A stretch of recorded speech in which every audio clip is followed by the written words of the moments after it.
दावे के साथ कहा अंबानी का एंटीलिया भी वक्फ का। जाकिर नाइक ने पाकिस्तानी यूट्यूबर के पॉडकास्ट में जमकर बोला।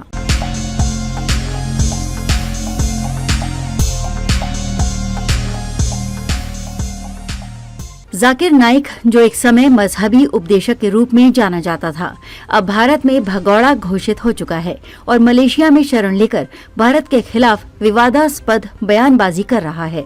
इस लेख में हम पाकिस्तानी यूट्यूबर के साथ जाकिर नाइक के हालिया पॉडकास्ट में किए गए दावों का विश्लेषण करेंगे, जहां उसने भारत के प्रधानमंत्री नरेंद्र मोदी द्वारा भेजे गए व्यक्ति से मुलाकात का दावा किया, वक्फ बोर्ड की संपत्तियों पर टिप्पणी की और भारत में मुसलमानों की स्थिति पर अपनी राय दी। हालांकि जाकिर नाइक के अधिकतर दावे तथ्यहीन और झूठे साबित होते हैं। आइए इस लेख में उसके बयानों की सच्चाई पर विस्तार से चर्चा करते हैं। जाकिर नाइक ने पॉडकास्ट में सबसे बड़ा और सबसे विवादास्पद दावा ये किया है कि 2019 में अनुच्छेद 370 हटाने से पहले प्रधानमंत्री नरेंद्र मोदी ने अपने एक प्रतिनिधि को मलेशिया भेजा था। इस प्रतिनिधि ने जाकर नाइक से मुलाकात की और भारत आने का निमंत्रण दिया।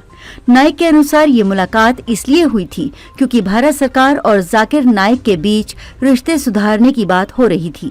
लेकिन यहाँ सवाल उठता है कि अगर जाकिर नाइक का दावा सच होता है तो भारत सरकार उसे भगौड़ा घोषित क्यों करती? जाकिर नाइक के खिलाफ भारत में आतंकी संगठनों से संबंध रखने, युवाओं को कट्टरपंथ की तरफ धकेलने और नफरत फैलाने के गंभीर आरोप हैं।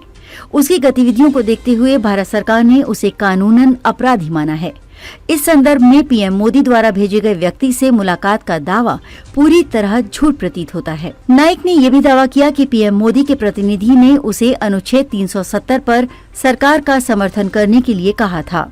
उसने कहा कि वो कश्मीरियों की आजादी का समर्थन करता है और अनुच्छेद 370 को हटाने संविधान के खिलाफ है। ये बयान जाकिर नाइक की भारत विरोधी सोच को स्पष्ट करता है, जहां वो देश की एकता और अखंडता को चुनौती दे रहा है। अनुच्छेद 370 के हटाने के बाद कश्मीर भारत का अभिन्न हिस्सा है और इस पर किसी प्रकार का विवाद पैदा करना राष्ट्र विरोधी गतिविधियों का हिस्सा है। वक्फ बोर्ड की संपत्तियों पर दावे, झूठ और सच्चाई का मिश्रण।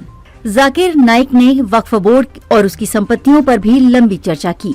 उसने कहा कि वक्फ बोर्ड के पास भारत में तीसरी सबसे बड़ी मिल्कियत है, जिसमें रक्षा और रेलवे के बाद सबसे ज्यादा जमीन आती है। इसमें कोई संदेह नहीं कि वक्फ बोर्ड के पास बड़ी मात्रा में जमीन है जो मुस्लिम समाज के लिए उपयोगी है, लेकिन नाइक ने इसके पीछे छिपे तथ्यों को तोड़ मरोड़ कर पेश किया। उसने दावा किया कि सरकार वक्फ बोर्ड की संपत्तियों पर कब्जा करना चाहती है और इसके लिए वक्फ कानून में बदलाव की कोशिश कर रही है। ये दावा पूरी तरह से मनगढ़ंत है। भारतीय संविधान हर धर्म के अधिकारों की रक्षा करता है और सरकार द्वारा वक्फ संपत्तियों पर अवैध कब्जा करने की कोई योजना नहीं है। जाकिर नाइक ने केवल अपने झूठे एजेंडे को आगे बढ़ाने के लिए मुस्लिम समाज में भ्रम फैलाने की कोशिश की है। भारत में मुस्लिमों की स्थिति, सच्चाई पर भ्रम का पर्दा। जाकिर नाइक ने अपने पॉडकास्ट में भारत में मुस्लिमों की स्थिति पर भी चर्चा की। उसने कहा कि भारत मुस्लिमों के लिए सबसे अच्छा देश है, जो सही है। भारत एक धर्मनिरपेक्ष देश है जहां हर धर्म को समान अधिकार प्राप्त है।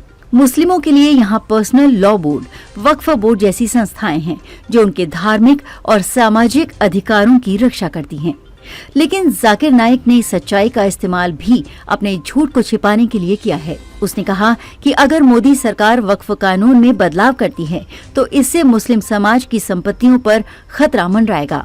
ये बयान एक भय पैदा करने की रणनीति है ताकि मुसलमान समाज सरकार के खिलाफ खड़ा हो सके।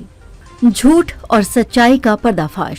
जाकिर नाइक के पॉडकास्ट में किए गए दावे अधिकतर मनगढ़ंत और झूठे हैं। उसने मोदी सरकार द्वारा भेजे गए व्यक्ति से मुलाकात का झूठा दावा किया है, वक्फ बोर्ड की संपत्तियों पर गलत जानकारी दी और मुस्लिम समाज में डर फैलाने का प्रयास किया। जाकिर नाइक का मुख्य उद्देश्य समाज में धार्मिक विभाजन पैदा करना और अपने कट्टरपंथी विचारों को बढ़ावा देना है।